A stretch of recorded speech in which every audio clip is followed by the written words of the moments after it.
Welcome back to the channel and welcome back to another UFC fight prediction video.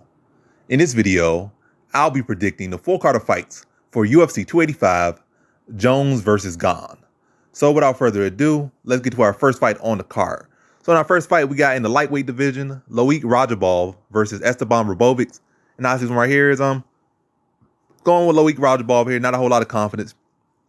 I definitely think he leaves openings on the feet, and Robovic's got a mean left hook that he can do offensively or on the counter. And Rajabov does leave himself open a lot. And like I said, that presents opportunity. But outside of that, I can't really respect it too much. And also, Robovic has not really fought high-level competition. So he got something good in him. But it's based on experience and also that Rajabov is still right in his prime. I can't really lean to that dog picking Robovic. It was like overhill Rajabov, probably lean to it. If Robovic had been more tested, probably lean Robovic. But the fact that he's not that tested or hasn't been tested against like relevant competition, I can't really get behind him here. So I'm gonna go Loic Rajabov. Yes, he can be sloppy on the feet, but I think he should have a huge wrestling advantage, huge experience advantage, and he has shown a pretty sturdy chin, the guy. So even does get caught, I feel like he can rally and probably go lean on his wrestling to get a victory here. And I'm gonna say he's gonna get a decision victory. I feel like he's gonna do good, pressuring well, land hard shots. But I still feel like when he start getting those, like feeling those left hooks or whether they touching him or come close to touching him, I feel like he's gonna go to wrestling mode and just look to control Robovic. Just get his hand raised in this one. So in this one, I got Loic Rajabov via decision. Now to our next fight, we have in the bantamweight division, Fareed Bashara versus Damon Blackshear. So Fareed Bashara versus Damon Blackshear in the bantamweight division. How's this one? Going Fareed Bashara with good confidence here. I think Damon Blackshear is a solid talent. I don't think his pacing and cardio is all that phenomenal. I feel like he's solid with his grappling and through the first round. He's a very physically strong fighter. Striking is a little bit lacking. But overall, I feel like Fareed Bashara overall should be the better fighter here. I think he should be competent enough in the grappling. I'm not saying that he should out-grapple Blackshear, but I feel he can handle what Blackshear has to bring in the ground game. And let's take him out that first round. And just stay clean, stay on the P's and Q's, pick him apart from distance, stuff the takedowns. And just wear on Blackshear, like it make him had to carry all that muscle and make him uncomfortable. And like I said, a fight like Blackshear will typically fade after the first round, round and a half. And then from that point, just continue to pick him apart. And I still think he wins every single round, but I don't think he goes out there and puts a stamp on. I think he's gonna respect the grappling at all times, fight from a distance. If the finish materializes, but I think in this one, I don't think Fareed Bashara is going to go out there necessarily chasing the finish unless, like I said, it comes to him. I feel like he's going to fight smart, get a decision. And I feel like it's going to be a pretty dominant, clear decision for Fareed Bashara, especially beyond the first round. So in this one, I got Fareed Bashara via decision. Now to our next fight, we have in the women's strawweight division, Jessica Penne versus Tabitha Richie and High Seas right here. I'm going Tabitha Richie with good confidence. I just feel like Penne is 40. Yes, I think she'll have size. Yes, she has a grappler as well, so it definitely makes an interesting matchup. But it's not a case like she's going some old fighter with no grappling, or she's an old fighter that's a grappler with no striking, and this is young woman that got solid takedown, solid grappling on her own, and she's a berserker on the feet. So it makes it a very interesting matchup. But I feel like Tabitha Richie can address the grappling of Penne. I think she can out-grapple Penne. I think she can outwork. Matter of fact, I think the youth will be a big factor in here. Yes, she'll be undersized, and she will be very opponent. She fights, for the most part, maybe outside of Loma Luke Bami at this weight class. She might be the second smallest woman at this weight class, potentially. I'm not too sure, but I definitely think she's definitely in the smaller bracket of this weight class. She's not one of the bigger women at all. Definitely, not too many people smaller than her at this weight class. So, yeah, I just feel like she'll outwork Penne. I think it's going to be a case where she's going, not the prettiest striking, but she's going to let those hands go. She's going to throw a lot of volume up. She's going to mix some takedowns. It's going to be a scrappy matchup, but I think Richie's youth will, serve her well in this one to push a pace on Penne and beat her to a decision. So just simply outworking her. Youth wins here. So in this one, I got Tabitha Richie via decision. Now to our next fight, we have in the bantamweight division, Martinez versus Cameron Simon. And how this one right here between Martinez versus Simon is going Simon here with good confidence to beat Martinez. I think really with this one, it's a momentum pick right here. Definitely a momentum pick. I feel like Cameron Simon got a lot of steam behind him. And I feel like he just got a little bit of an it factor to him. Very young guy, but pretty sizable. Got good power. Got good toughness, a good fighter instinct in him. Yeah, good fighter's instinct in him. I think Martinez has been struggling with some lesser competition. Guido Canetti struggled. Guido Canetti with a split decision over him, split decision over. So it's like I said, it's momentum. I feel like Cameron Simon, I still feel like he's very raw. I think guy's still younger than 22, 23. He like very young, like very, very young. And I'm not even going to have to research it because I already know. Last I checked, he was like 21. And, you know, people get age, so he could be 22, but he's very, very young out there. But I see the power, I see the willingness, and also the fact that he's going there with a guy that's one-dimensional. I think that's a factor for him. So I feel like in this fight, Simon will be the better grappler in this one if he does choose to mix it up. He definitely will be the better grappler if he chooses to add that in, mix that up in his game. So it's not a case like his last fight, he went in there with a better grappler than him. This one, he's going there with a guy that's, I feel, maybe a little bit more technical striker than him. But overall, Cameron Simon is a better talent. And I think he got more dog in him and more will to win. Also, I feel like sometimes Martinez relies too much on sitting for the counter. And that leaves him open to be set up because you know what he's waiting on. He's waiting on counter. So you could draw out his counter. You could exploit that. I feel like Cameron Simon is going to ultimately just outwork, outpace, and break down Martinez over the course of the fight. First round might be dicey, but the further it goes on, I think that dog in Cameron Simon is going to bark. And he's not a dog in this fight, but like talking about the dog in him, like not being a dog on the betting side, but a dog within him going to bite. And he's going to wear Martinez down. I think he puts him away third round TKO. So in this one, I got Cameron Simon via third round TKO. Now to our next fight we have in the welterweight division. Ian Machado Gary, artist Ian Gary versus Keenan Song. And how I see from right here, it is probably my highest confident pick on this card. Lock it in, lock. Ian Machado Gary to beat Keenan Song.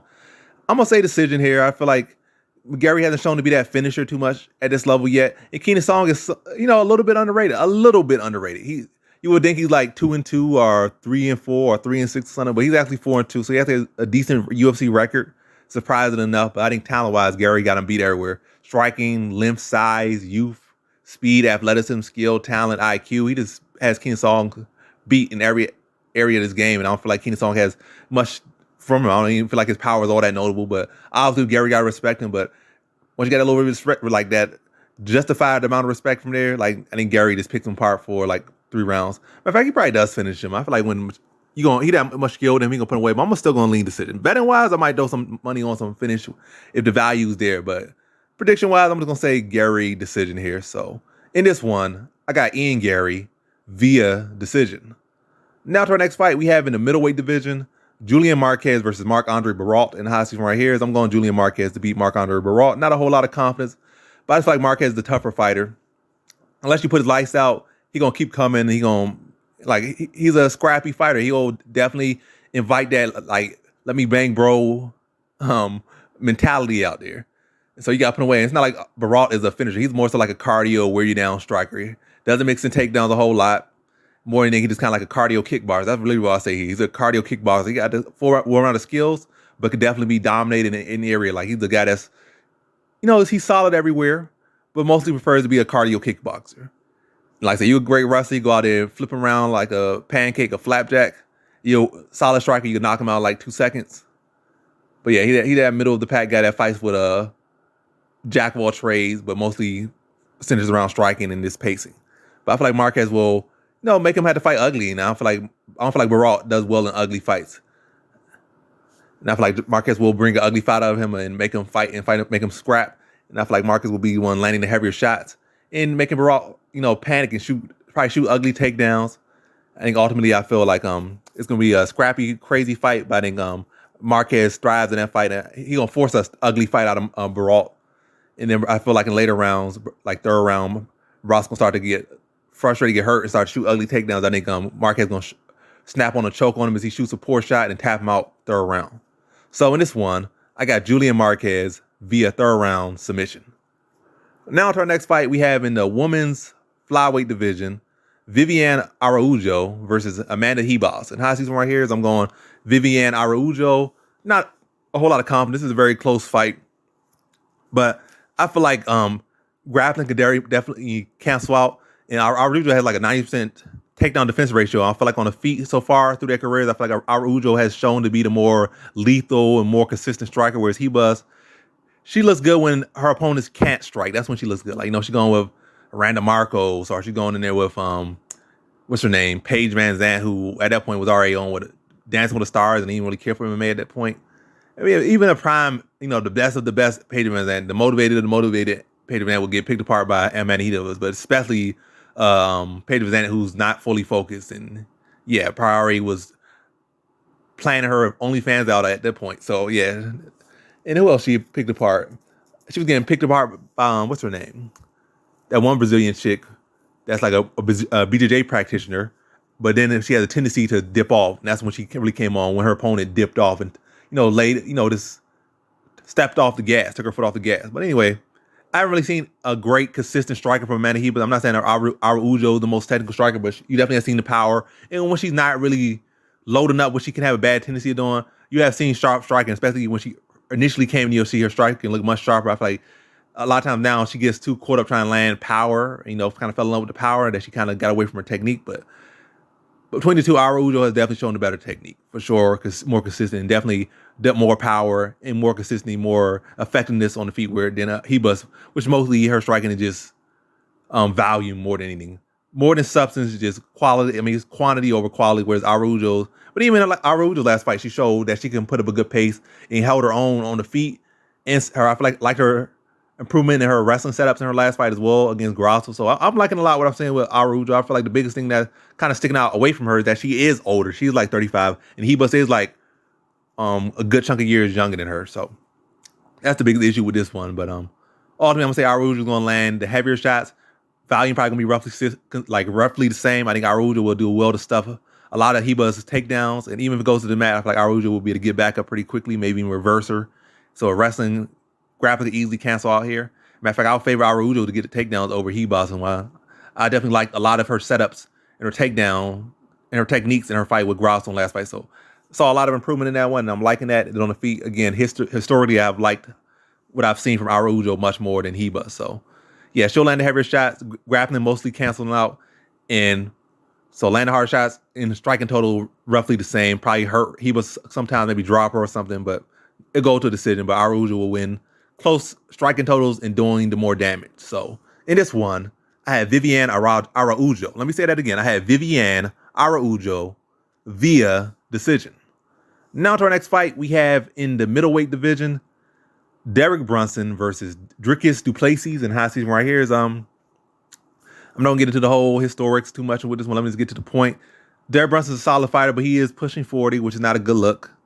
Dricus du Plessis, let me say nothing. Well, I'm gonna throw in one comparison. Both these guys I feel like aren't the most technical strikers, are the most technical or orthodox fighters. They're both unorthodox, but Brunson is the better wrestler. I think he's the better overall fighter, but again, pushing 40, never a good look. And I think the biggest thing for me to lean to Dricus du Plessis, I think he does better in chaos, and I think he could be better in later rounds than Brunson and when it gets tough. I feel like Brunson, he gets hurt for the most part, unless he can just rely on his wrestling and lay on that. It's not really a case he's going to prevail in that fight. Like I said, you go Darren Till, who just trash off his back if you could get him down. Yes, that's a safe haven, but Dricus du Plessis is going to make you work the whole fight, and he's going to be ready to upset you all whole fight, and he's not going to get demoralized. He's a fighter that loves the scrap and does well in the scrap. I feel like Brunson can hurt him and do well early, but I feel like eventually Dricus du Plessis is just going to overwhelm Brunson as he starts to fade down, continue to pressure him, continue to make him work, continue to touch him with big shots, touch him from unorthodox angles, and just wonky combinations, and just wonky shots from weird angles. Again, two weird fighters going against each other, but one's younger, entering his prime. One guy has long since left his prime. I mean, he had like a second or third prime, but either way, his first prime or your typical MMA prime, he's a couple 6 years or 7 years removed from that. So I go with a guy that's about to enter his prime that can take some damage and thrive in it. Whereas Brunson, like what I've seen from him, every time he get hit real clean in crucial fights where he can't just easily rely on his wrestling, it's been like night or the fight's over at that point. So Dricus du Plessis to be the tougher fighter, some stormy some tough first rounds or first round and a half. But Dricus du Plessis has ultimately been able to thrive, rally, recover, rally, put the pressure on him, put the damage on Brunson, and get him out in the third round. So in this one, I got Dricus du Plessis via third round TKO. Now to our next fight, we have in the bantamweight division, Cody Garbrandt versus Trevin Jones. And the high season right here is not a whole lot of confidence. Cody Garbrandt to beat Trevin Jones. I feel like Garbrandt got him covered in every area. I feel like Trevin Jones is the better pure BJJ person, but as far as applying that, I feel like Garbrandt can stuff his takedowns easily, and he's okay with anything Jones has to bring on the ground. I feel like Trevin Jones is kind of relying on a puncher's chance. And it's also not like he's riding the best momentum. I think Garbrandt will come in here. He gonna fight a much more reserved fight. He gonna let his hand go, but he gonna get lost in this fight. He gonna stay on his defensively minded, be the fast fighter, be the more technical fighter, and avoid getting caught by the jumping hooks and the weird unorthodox striking from Trevin Jones. Maybe mixing the takedown tool from himself as well, just to give Trevin Jones different looks. Maybe bring those hands a little bit lower, bring some shots over the top, or bring some shots down the middle as Trevin Jones drops those hands. And use his footwork, use his head movement, use those feet, throw his shots, get out of there. Keep his hands up, move that head, and don't get caught by maybe that weird jumping hook or some weird shot from Trevin Jones. And like I said, I feel like he's gonna fight a conservative fight. He's definitely gonna put up more value. He's gonna be the cleaner, overall, more technical fighter, the more experienced fighter, the more tested fighter, the more accomplished fighter.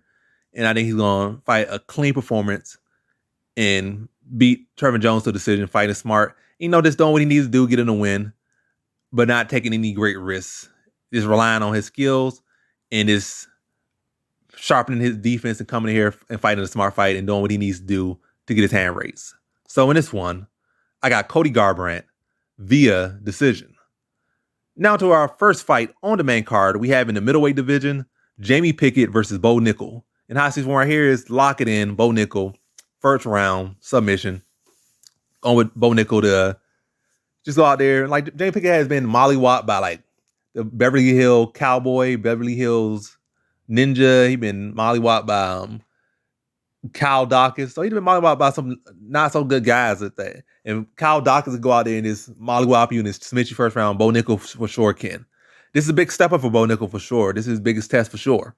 But I think Bo Nickel will pass with flying colors. And this guy has been brought here. Jamie Pickett's a solid fighter, but he has not measured up. And I think Bo Nickel will just follow the path and just go out there, probably give him some pressure early, touch him something big, scoop him up, drag him to the mat, pound him, and just tap him out, maybe even under 60 seconds, to be honest. But I'm going to say first round submission for Bo Nickel. I just think Pickett has already lost to much less competition, and Bo Nickel is a great talent, and we'll put him in bad positions, and we'll put him in there early, and I don't think Jamie Pickett will respond well. Also, Jamie Pickett is a guy that he's susceptible to early aggression and crumbling to it early. So Bo Nickel will put it on early and he'll get him out of there early. So in this one, I got Bo Nickel via first round submission. Now on to our next fight we have in the lightweight division, Mateusz Garbrandt versus Jalen Turner. And how I see this one right here is I have good confidence in Jalen Turner to beat Garbrandt here. I think Garbrandt, he's coming on short notice with a one track mind. He wants to take down Jalen Turner, probably looking at that Frivola fight and maybe look at some other fights this guy could be taken down. Oh, I seen this guy get knocked out by Luque. He's striking all that good. I'm this, I'm down top, such and such. Garbrandt only, new to this ranking as well. He ain't he been in the UFC for years and years, a ranked fighter. So, yeah. But anyway, coming on short notice, definitely coming with a one-track mind, probably looking to take him down. He's probably going to not coming to this to wrestle, but in reality, that's probably what he's really going to do, try to wrestle. Instead, willing to throw the hands, but his main focus, I want to get this guy on the ground and look to control him, maybe tap him out, maybe do the wrestle him. But I feel like he's really just going to be limited to trying to be a blanket. And I feel like it's going to leave him too predictable. I feel like in the last two fights, he got dropped by grapplers. And Jalen Turner is going to be a lot taller, a lot bigger than him. I feel like Garbrandt's small for the weight class. Again, and also Jalen Turner's been training for this fight. I know Garbrandt's year-round in shape. But coming on short notice, still going to have him off a beat. I feel like Jalen Turner's going to be able to predict that time. And I feel like Jalen Turner has been putting in work on his wrestling and stuff. And I think it will, in grappling, I think it will show in this fight. And I think he'll take advantage of Garbrandt's one-track mind in this and really just pick him apart and make him shoot poor shots. And when he does get in on the shots or get close to these shots, I feel like Turner will threaten well with high elbow guillotines and use that length, use those long limbs to threaten. And when Garbrandt tries to maybe try to press him against the cage, if he can't get the takedown, I think Turner will use those long limbs again in the clinch, landing brutal elbows on Garbrandt, and it's really just chewing Garbrandt up. And I think first round Garbrandt could look pretty well or look okay in the first round. I think he'll have his most success in that round maybe for the first round. But I think by the second round, I think Garbrandt will be wearing damage. And I think Turner will have a beat on him. I think he'll start to tee off on him, land clean shots, stuff his takedowns, drop him a couple times. Then have Garbrandt in survival mode, shooting takedowns. I think he'll snap on a high elbow guillotine and choke out Garbrandt when he's overextending on the shot and put him to sleep second round. So in this one, I got Jalen Turner via second round submission. Let me say it again. Via second round submission. I lost my voice for a second there. All right, now on to the next one. We have in the welterweight division, Jeff Neal versus Shavkat Rakhmonov. And how I see him right here is I think Shavkat Rakhmonov got him covered in every single area. I think more overall the cleaner striker offensively and defensively. Better footwork, better head movement. I think Jeff Neal will bring a good game, but I think Shavkat will shut him down. I think he'll dissect him. I think he'll mix in the striking, mix in the wrestling. I think ultimately he'll wear down Jeff Neal, land clean shots on Jeff Neal. Then I think he'll be able to maybe when Jeff Neal's trying to get over aggressive and cover that pocket, I feel like he'll be lash him up, drag it to the mat, wear on him, break him down. And I think it's gonna be a slow bit extended, but I think Shavkat extends his undefeated and all 100% finish ratio out there. I think he gets a third round submission over Jeff Neal. So in this one, I got Shavkat Rakhmonov via third round submission. Now to our next fight, we have in our co-main event for the undisputed flyweight title, the women's undisputed flyweight title, Valentina Shevchenko versus Alexa Grosso. And how I see this one right here is, let me see. How do I see? Yeah, with this fight, I think Valentina Shevchenko just flat out got Alexa Grosso covered in every area. I don't think Grosso has any real strong area here. I feel like she has the better hands, but overall striking Shevchenko, grappling Shevchenko, strength Shevchenko, experience Shevchenko. Grosso, I think, just got the hands, and she got the youth, but she ain't got no power with those hands either.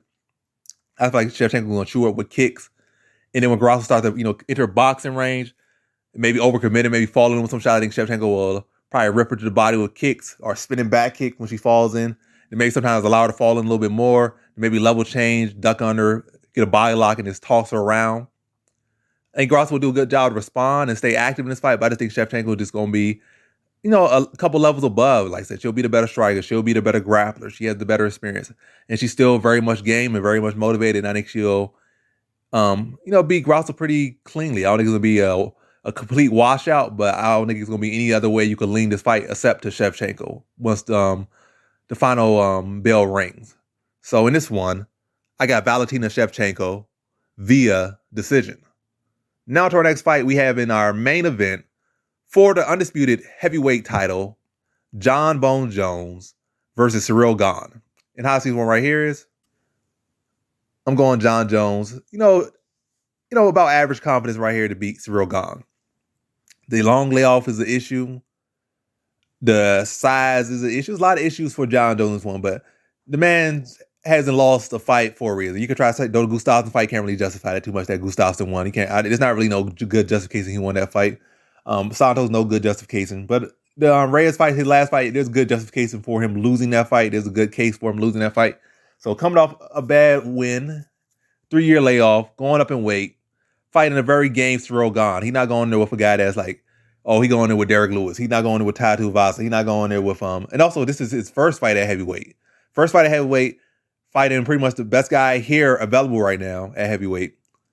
Off a 3-year layoff. Not taking no easy fight, not taking no tune-up fight. He coming right in to the deepest end of the deepest end. He coming back, 3-year layoff, up a weight class before that, and fighting for the title. That's a big leap. But Jon Jones is obsessed with the game. He's hard trained. I think he's a far more well-rounded fighter, far more skilled, far more talented, all those things over Gane. But again, Gane, this is his weight class, this is his stomping ground. So this will be a tough fight. That's why it's not no high, that's not no lock. Again, there's a lot of factors leaning against Jon Jones, but Jon Jones is a guy obsessed with his craft, obsessed with himself and his craft for better or worse. But yeah, that makes him a very dangerous man. So I think Jon Jones will come here game. I think he'll mix up his takedowns well. I think he'll mix up his striking well. I don't think he wants to strike with Gane too much in this or Gane too much in this one, for too long of periods. I think he wants to constantly threaten the takedown. Maybe kind of similar, not completely similar, but a little similar to the Gustafsson fight. People say, he hasn't really mixed his wrestling in like 20 years or something like that. But the Gustafsson fight, which, wasn't too long ago, even though now he hasn't even fought in 3 years. So probably like, 5-6 years ago now. So even that's probably a couple years now. But like 3 fights ago against Gustafsson, he mixed the takedowns. Well, like he said, faked the takedown to get into the clinch, to land elbows. And then eventually broke Gustafsson down every way, which way he could. And then eventually when he wanted to get a takedown, he was able to secure it because now he had Gustafsson. Maybe he anticipated clinch attacks, and then he changed it into a takedown and put Gustafsson on his back and then finished him up pretty quickly on the ground. So, Yeah, John Jones, I think he'll look to mix it up in that way, like threaten with the takedown, work the clinch, to initiate clinches, and this is really to make the fight small, take away the footwork of Gane, take away the space from Gane, and smother Gane out there.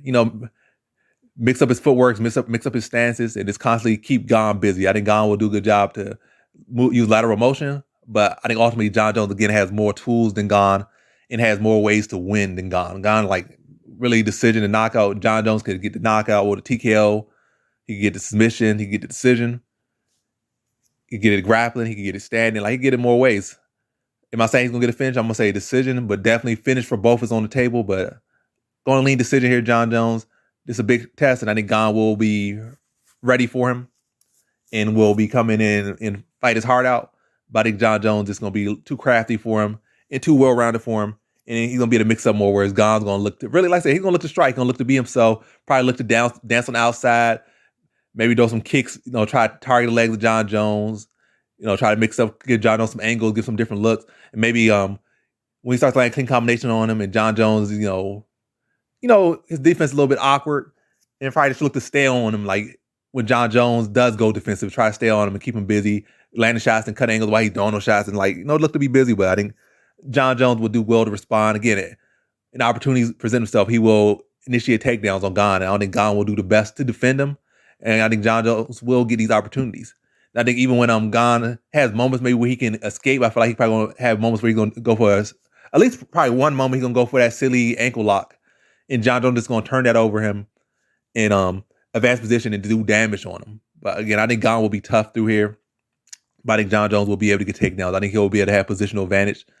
And I think he'll be the busy fighter. Maybe not just with overall striking output, but as far as clinching, takedown attempts, and forward pressure, I think John Jones will be the more active, the more aggressive fighter through large portions of this fight and looking to do more things. I think he'll get at least 2 rounds. I'm going to say he'll get at least 1 round where he's going to have top position and he's going to do damage. And I think he's going to be the weird on Gane over the course of the fight. And close competitive fight, but I think Jones' experience and his versatility will pull him over the top in this one.